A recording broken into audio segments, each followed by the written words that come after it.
Gustavo Petro, presidente da Colômbia, foi sancionado pelo Tesouro Americano. Não só ele, como a esposa e os filhos. A gente sabe que o presidente Trump começou a perseguir também o presidente da Colômbia com o argumento de que ele teria ligação com o narcotráfico, o que é uma mentira. Porque quem acompanha o governo Petro sabe que ele tem uma guerra contra o narcotráfico no país. Inclusive, várias pessoas ligadas a ele já sofreram atentados por causa disso. A gente sabe que essa questão do narcotráfico, falado pelos Estados Unidos na América Latina, não é um narcotráfico, né? Isso é uma tentativa do Trump justificar uma invasão no território sul-americano. E aí, ele diz que está combatendo o narcotráfico, que ele considera narcoterroristas, mas a verdade não é essa. A verdade é que ele quer fazer invasões e intervenções em países e fazer com que esses países voltem a ser obedientes aos Estados Unidos. Não é estranho que boa parte dos países que os Estados Unidos resolveu começar a acusar, de narcoterrorismo, são países que têm se distanciado dos Estados Unidos e feito uma relação mais forte com a China. Inclusive ontem, numa declaração do Trump, ele disse que a China está envolvida nesse tráfico na América Latina. Então a narrativa está toda pronta. No caso do Petro, esse tipo de sanção significa que os bens do Petro que estão nos Estados Unidos estão sancionados. Tanto os bens dele, da esposa e dos filhos. No fundo, eles querem enfraquecer o máximo possível o Petro para ou ele sair do poder ou eles enfraquecerem o processo eleitoral e o Petro não conseguir ter um herdeiro político e a direita, aliada aos Estados Unidos, voltar ao poder. Ou seja, a mesma história em todos os lugares, tá? Aí o Tesouro Americano deu a seguinte explicação. O Tesouro está sancionando o presidente colombiano Gustavo Petro por seu papel no tráfico global de drogas ilícitas. Sob o governo de Petro, a produção de cocaína na Colômbia atingiu níveis recordes. Mentira. Mas vamos lá. O presidente tem proporcionado benefícios a organizações narcoterroristas. Outra mentira. Observa o termo narcoterrorista. Porque ele utiliza o termo narcoterrorista para justificar a invasão aos países sem estar efetivamente invadindo a soberania.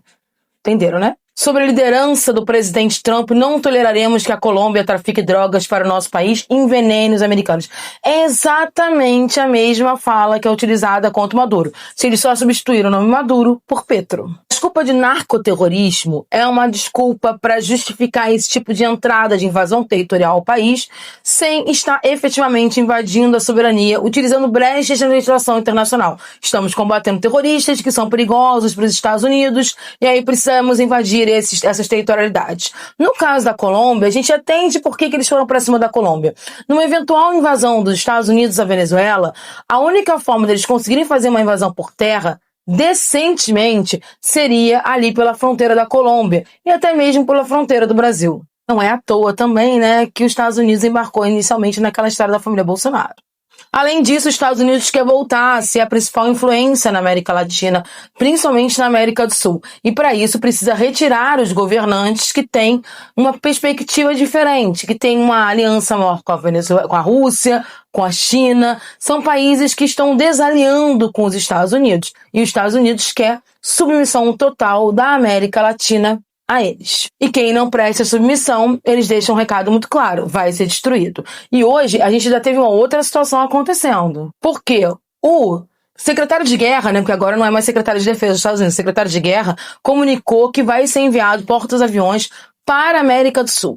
Ele está enviando porta-aviões para cá para aumentar a pressão bélica sobre a região. A gente sabe que essa quantidade já tem alguns navios aqui, a gente tem tido sobrevoos constantes de caças e também de bombardeiros. Ontem teve, inclusive, um sobrevoo de bombardeio e agora a gente tem esse porta-avião que está vindo para cá. Ou seja, está muito claro que os Estados Unidos quer fazer uma intervenção na região e ele quer fazer essa intervenção para voltar a ter o domínio na região. E ele vai tentar a intervenção de duas formas, desestruturando os governos locais, e a gente está vendo isso com o Petro e com o próprio Maduro, e a gente viu essa tentativa com o Brasil, quando os Estados Unidos começou com o tarifaço, protegendo o Bolsonaro inclusive, e caso não funcione essa desorganização interna, eles partiriam para o ataque.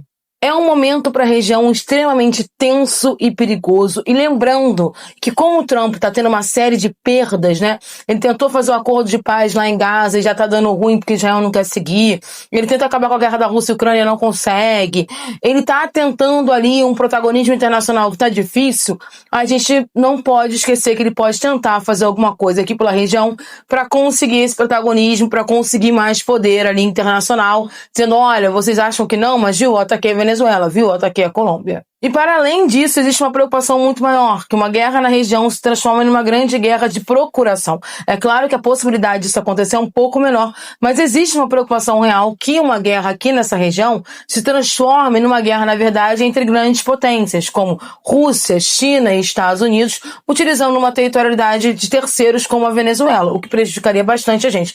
No momento, eu sinceramente não vejo Rússia e China entrando em nenhum confronto bélico por causa da Venezuela. Eu sei que muita gente cria esperança nisso, mas assim, eles têm os seus próprios BOs, seus próprios problemas, eles só entrariam se valesse a pena essa disputa territorial numa briga que significaria muito mais do que o território da Venezuela, o que é um perigo pra gente nessa região.